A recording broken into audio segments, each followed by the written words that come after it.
यदि मन में करुणा ममता ना हो तो जीवन निरर्थक हो जाता है। कसाई के पीछे घिसटती जा रही बकरी ने सामने से आ रहे सन्यासी को देखा तो उम्मीद बढ़ी। मौत आंखों में लिए वह फरियाद करने लगी, महाराज मेरे छोटे छोटे मेमने हैं, आप इस कसाई से मेरी प्राण रक्षा करें। मैं जब तक जीऊंगी अपने बच्चों के हिस्से का दूध आपको पिलाती रहूंगी। बकरी की करुण पुकार का भी सन्यासी पर कोई असर न पड़ा।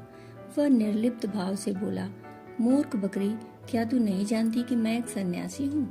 जीवन मृत्यु हर्ष शोक मोह माया से परे हर प्राणी को एक न एक दिन तो मरना ही है।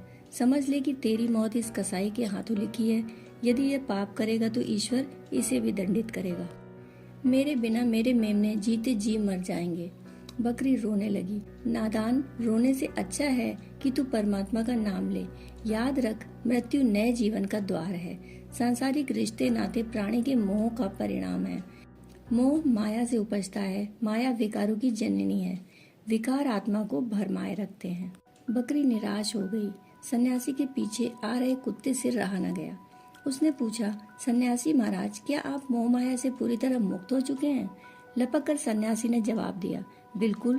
भरा पूरा परिवार था मेरा, सुंदर पत्नी, सुशील भाई बहन, माता पिता, चाचा ताऊ, बेटा बेटी, बेशुमार जमीन जायदाद। मैं एक ही झटके में सब कुछ छोड़कर परमात्मा की शरण में चला आया। सांसारिक प्रलोभनों से बहुत ऊपर सब कुछ छोड़ आया हूँ।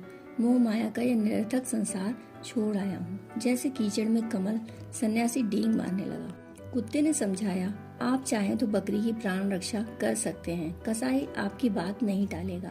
एक जीव की रक्षा हो जाए तो कितना उत्तम हो। सन्यासी ने कुत्ते को जीवन का सार समझाना शुरू कर दिया। मौत तो निश्चित ही है, आज नहीं तो कल हर प्राणी को मरना है। इसकी चिंता में व्यर्थ स्वयं को कष्ट देता है जीव। सन्यासी को लग रहा था कि वह उसे संसार की मोह माया से मुक्त कर रहा है। अभी सन्यासी अपना ज्ञान बघार ही रहा था कि तभी सामने एक काला भुजंग नाग फन फैलाए दिखाई पड़ा।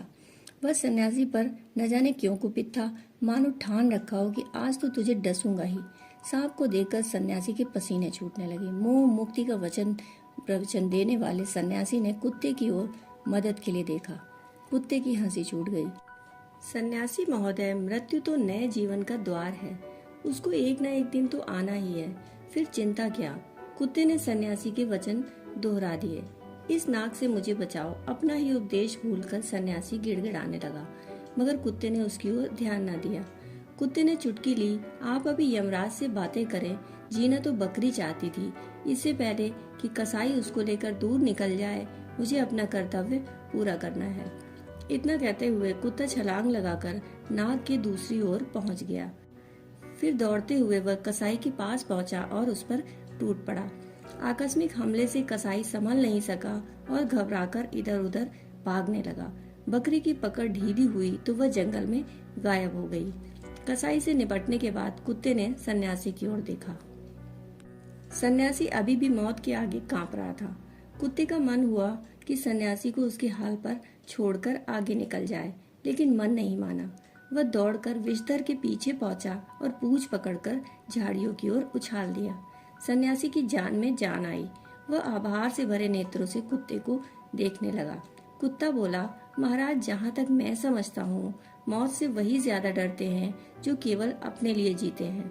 जीवन का समय समय पर आत्म मूल्यांकन बहुत जरूरी है। हम संसार से छल कर सकते हैं, छुपा सकते हैं, स्वयं से नहीं। इसलिए अपने हर कार्य को अपने अंतर मन की कसौटी पर कसते रहना चाहिए। जो नियमित रूप से ऐसा करते रहते हैं, उनमें उनके अंदर का ईश्वर जागृत रहता है।